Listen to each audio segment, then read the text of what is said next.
Good morning to you, and thank you very much for being part of this forum on the indicators of racial and religious harmony. It's a pleasure to bring you through some of the details of the survey which we conducted, and the ideas, as Director Chandradas Devan has just mentioned just now, is a representative sample of Singaporeans. So many of the ideas that we present here could be mapped onto the general space of Singapore. Not go through all the details of it, but this, as we mentioned, is a collaboration between IPS and OnePeople.sg. The main interest was to come up with a set of indicators which would give us a good sense of how racial and religious harmony is conducted in Singapore and what's the state of that relationship. I won't go through the details of the survey process itself. You have a set of notes there. The numbers are rather small, as you can see. It's also in black and white, so hopefully you can follow along on the screen here. It'll probably be more clear to you. If we kind of look at the indicators, we can basically break them down into three big categories.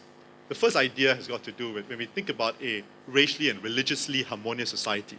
We think about a society which is committed to diversity, colorblindness, and intercultural understanding. Secondly, we believe that such a society, people experience freedom from discrimination, exclusion, and intercultural tension. And finally, in such a society which is racially and religiously harmonious, there is a high level of social trust, acceptance, and there's a connectedness between people of different groups. So I shall present the findings based on this order. Let me start with the commitment to diversity, colorblindness, and intercultural understanding. First one, attitudes towards diversity. How positive Singaporeans are about a multiracial society and what they feel about the benefits of such a society. Let me take you to the tables and you can see the different lines there. Start with the line which is red. It is, you can learn a lot from other racial groups. And if you look at that line, there are two, look at the strongly agree and the agree category, you'll find a figure about something like about near 70% who say you can learn a lot, 60% or so, who say you can learn a lot from other racial groups. There's also a blue line there. It's a good thing for Singapore to be made up of people from different racial groups. And if you look at the blue line, about 25% strongly agree, and about 47% agree to that. In these questions and in subsequent slides, when we ask questions of agreement, you'll always find about a third of the population who answers in the somewhat agree category. We find that group as the ones who are ambivalent, and so we have preferred to use the strongly agree and the agree category to give us a good sensing of how open people are and how much they feel strongly about learning from other racial groups and how important it is for them to see a Singapore made up of different racial groups. You break this down by respondents by their race to the question, you can learn a lot from other racial groups. Notice that for Malays and Indians, others is about near 70 to 75%. For Chinese, is a little lower, 59%. But when we look at the next question about it is a good thing for Singapore to be made up of people from different racial groups, here you notice that across the board, all races, there's an acceptance that's a good thing. 71% of Chinese and 80% of Malays, for instance, strongly agree or agree there's a good thing for Singapore to be made up of people from different racial groups. So there's in general, a great buy-in to the notion about multi-racialism. Moving on to the idea about a colorblind ideology, this is the idea about that one's interaction with somebody else should not be based on the person's race or racial category. If you look at the red line again, it's about someone's race does not affect how I interact with him or her. The agreement to that is about 45% and 24% strongly agree. Comes up to about something like 70%. And the blue line, someone's race or religious identity should be disregarded when it comes to finding the right person for a job. Here you notice that 40% agree and about 30% strongly agree. That makes it about 70% again. So there's a substantial portion of Singaporeans who agree that race should not be a marker in terms of how we interact with somebody else. Moving on to the idea about intercultural understanding and interaction. How open are we as a society to want to meet people of different races, different religious groups, and how much we care about learning their customs and practices. The The red line, again, I like meeting and getting to know people from racial groups other than my own. The blue line asks the same question, but looks at the religious dimension to it. And as you notice, both the lines are fairly similar. Agree, it's about 41% for race. Strongly agree, 13.7%. That makes it up to about something in the high 50s. Slightly lower for religion, just a little bit more, and more for race. In terms of interest to understand other people's racial customs and practices, and also religious customs and practices, the red line indicating race and the blue line indicating religion, you notice again about 50-odd% who actually show some kind of, or who agree, or strongly agree that they're interested in understanding the other's racial or religious customs and practices. We had some questions about whether people were open to share about their beliefs and practices if they were asked, and whether people are willing to share that. And you can notice that the majority, it's a sometimes thing. So about 50% would agree to any of these things, at least sometimes. The fact that Singapore space is one where it is not difficult for you to be able to interact with people of other races and religions is shown in this particular slide. We noticed that about 36%, more than 1/3 of our population actually says they have plenty of opportunities to meet people of other races and religions. 42% say they have some opportunity. It's a smaller proportion, about 16 plus 5, about 21% would say they have little or hardly any opportunity to interact with those from other races and religions. When you break down the numbers of those, they tend to have an affinity to speak only one particular language and not English. So probably explains why it's harder for them to interact, that they feel that they are probably in different circles of society. If there were opportunities, how likely are you to try to get to know people of other races and religion? As you notice, there is, overwhelming interest for people to actually want to know people of other races and religions if they have the opportunity. So you can notice about 38% say they're likely, and 23% say they're very likely to do so. 16% say not likely at all. And again, as I mentioned, tend to be those who speak one particular language, only one language. Let me move on to the idea about freedom from discrimination, exclusion, and tension. You look at the idea about discrimination, whether Singaporeans feel that they receive different kind of treatment when using public services and also in everyday life. This particular chart looks at how respondents felt they were treated when using public services compared with other races. Now, these are perception questions when people are asked, how often do you feel? And have you ever felt treated differently? So there are three categories there, much worse or worse. We have put the figures together, about the same, much better, or better. If you look at the blue bar, which is right at the bottom there, it's a very, very small number who say that they feel that they are treated much worse or worse than compared to people of other races. When it comes to using hospital services, at school and educational institution, social service agency, when they're receiving financial support, at the courts, or even the police if they're reporting a crime, or if they had committed a crime themselves. In fact, if you look at just the minority scores and you remove the majority, who you can assume may not feel as much differential treatment, the numbers go up to somewhere, it's still about 10%, just below or just above 10 to 11%. So it's still very, very small figures for even minorities who've perceived that they're treated much worse in any one of these areas of public life. When we move to the idea about everyday life and whether people perceive, and we look at all respondents and how they feel about being treated in different areas of everyday life. And we looked at using public transportation, shopping, at work, applying for a job, seeking a job promotion. We have intentionally asked more questions to do with work because that often is a site where people sense or believe that there is discrimination. This again is a perception of people feeling discriminated. The blue bar, or the blue section, which is really the large section, shows that the bulk of our respondents, at least half of them, have never felt any kind of discrimination in any aspect of everyday life. If you look at the very often, or always, or often, we have grouped those categories together. You notice that they're right at the top, it's a kind of gray shaded area. And you notice that when it comes to public transport, shopping is all about 4%. When at work, it's about 4%. It goes up slightly higher when it's about applying for a job, when seeking a job promotion. Now, when we drill this down a little bit more carefully and you look at it from the different races, you'll see you'll see the extent by which people feel that they are discriminated. The bottom bar there is Chinese, then Malay, Indian, finally others. Again, the one that's shaded gray is often, the one that's shaded light blue is very often or always. If you notice, for the Indians and Malays, the minority groups, about 9% of Indians feel often or very often or always discriminated when at work, and about 11% of Malays feel that way. If we look at applying for a job, the numbers go up a little bit more for the Malays and the Indians as well. It's about 18% and 20% of the often or the very often or always category. And for the idea about being considered for a job promotion, it is often, very often, it's about 18% and 17% respectively.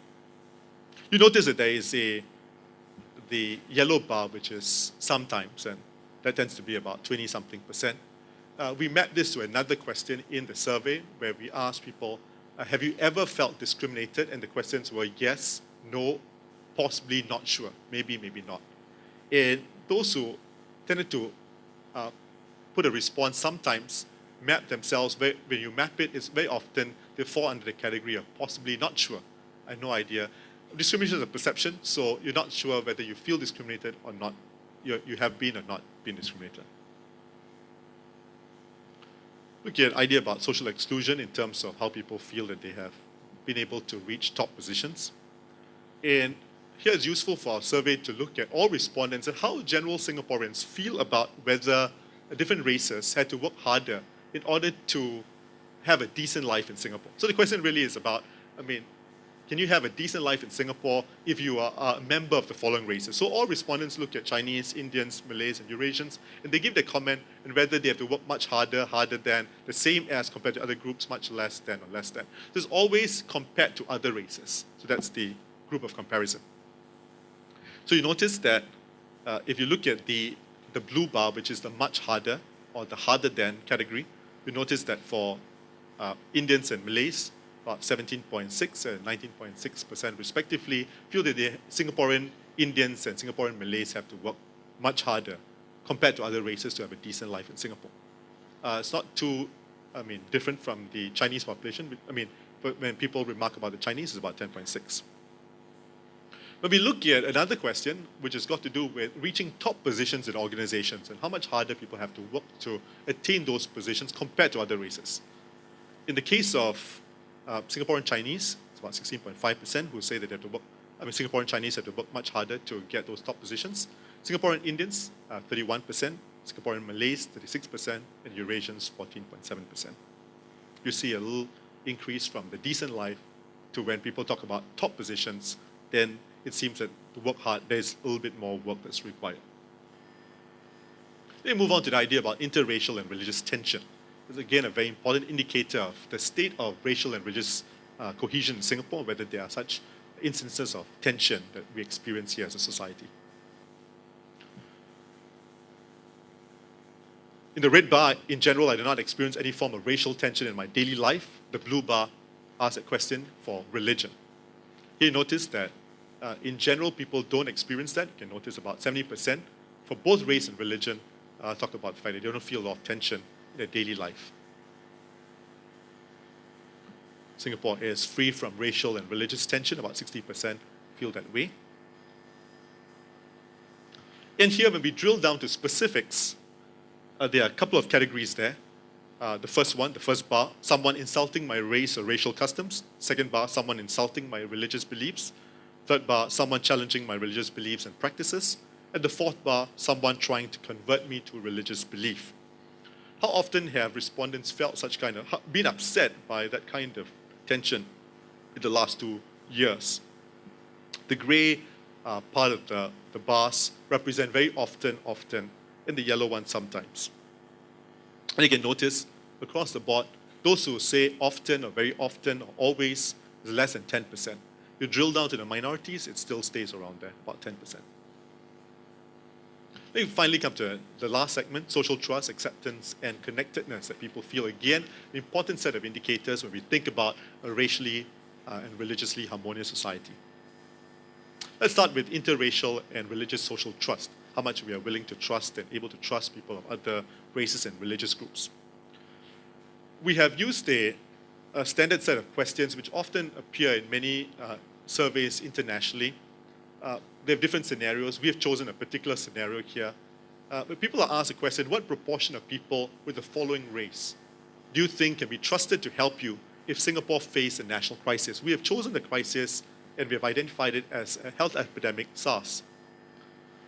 In general, internationally, scholars look at the more than half upwards category as being indicative of the fact that there is social trust in a society. So if a society is high in social trust, then at least people would be able to say more than half trust that particular group. So if you look at what we have done here, I've broken down to Singapore Chinese, Indian, Malay, and Eurasian. The responses you see here exclude people from their own race. We assume that people trust people of their own race higher than they trust other races, so we've removed people from... So Singaporean Chinese are not commenting on the Singaporean Chinese. In the survey they did, but statistically we removed them. So what you have here now is just Indians and Malays and Eurasians and other groups commenting on Singaporean Chinese.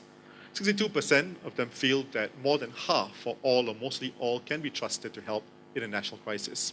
When it comes to the other groups, Indians, Malays, Eurasians, again, when the Indian section is commented on, Indians do not comment on themselves. It's all the other groups, which we use results from the other groups to compute that score. And here you have about 52%, and it's quite similar to the other groups.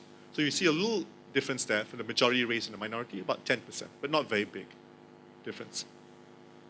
When we look at religion, and here we have a set of different religions groups here, Buddhism, Taoism, Islam, Christianity, Hinduism, those with no religion and those who classify themselves as having, or we've classified them as a plethora of different religions, so the others. Again, what you find is that the religion which is associated with the majority race, the Chinese, tend to score about 60%. So Buddhism, about 60%, Taoism, nearly there. When it comes to and Christianity, which is generally constituted by the majority race, also about 60%. When you look at the minority races, it goes on a little bit. So Islam, about 50%, Hinduism, very similar. And the others, and people, other kinds of religion, much lower. Let me move on to the idea about interracial and religious acceptance. Now, this set of questions have been used before by RSIS, and they have put out 2 publications over the last couple of years called Ties That Bind, and you can find them on the internet. They ask questions that's fairly similar to this, basically asking Singaporeans how comfortable they are people of different kind of groups. Now, we have added another dimension. We have added the group of new Singaporean, which traditionally have not been added.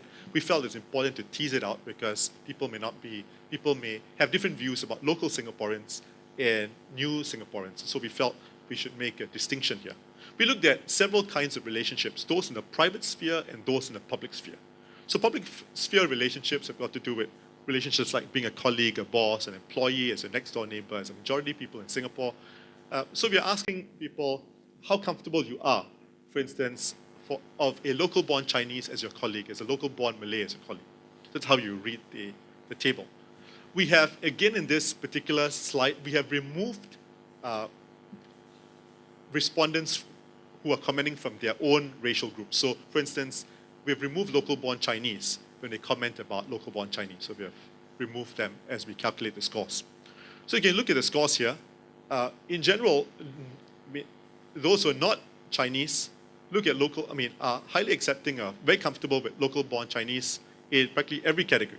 You see about 90-odd% say that they're comfortable, whether it's a colleague, a boss, as a majority of Singapore, as a next-door neighbor. We look at local-born Malays.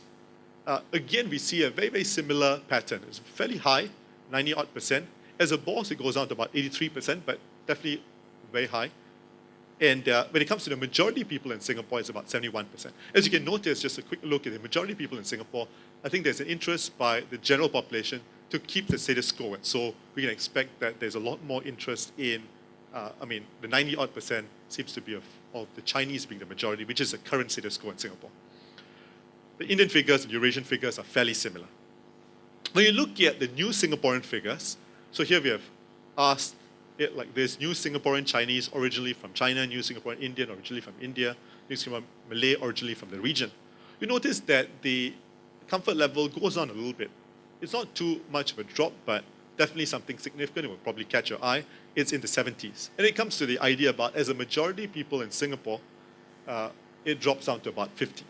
So in general, what we find here is that there is an attempt to recreate the status quo which is currently prevalent in Singapore.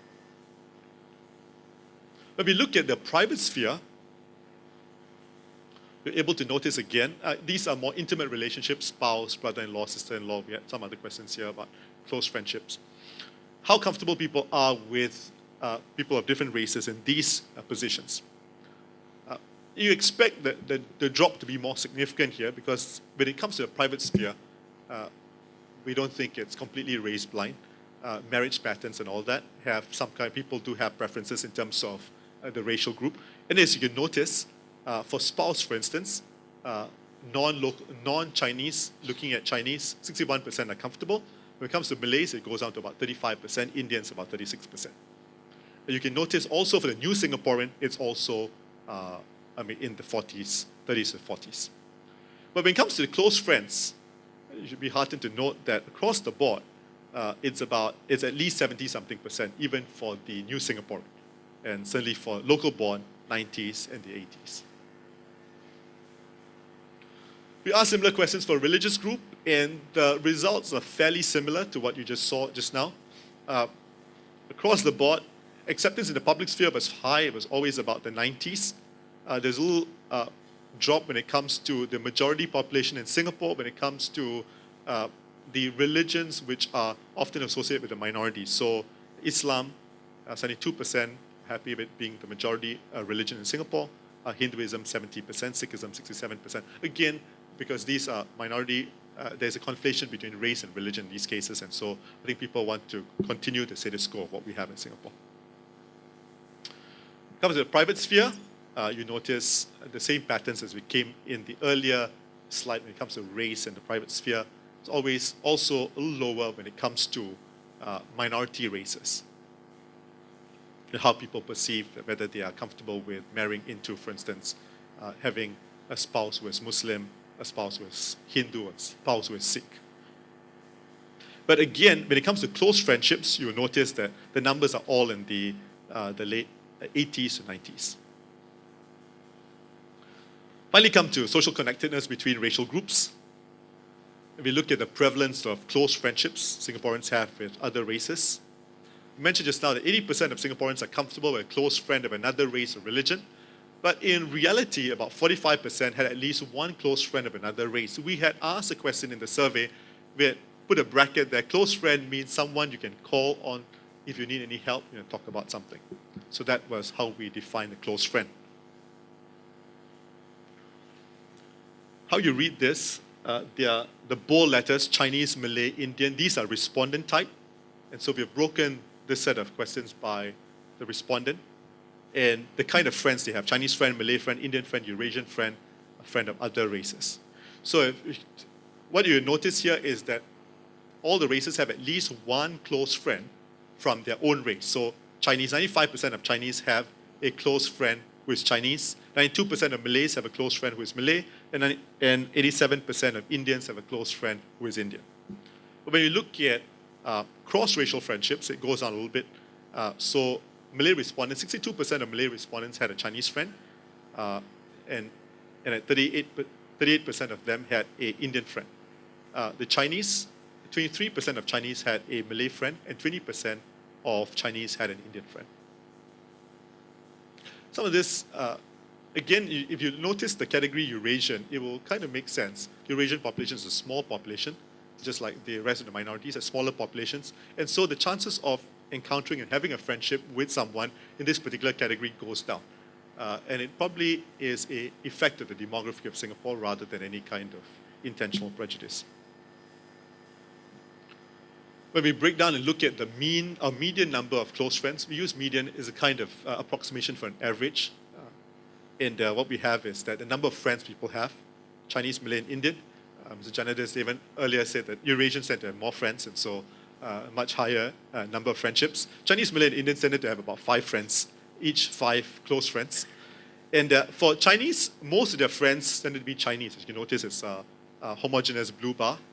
For the Malays, the median, this is the average, they'll have 4 Malay friends and 1 Chinese friend. For the Indians, it's a bit spread out.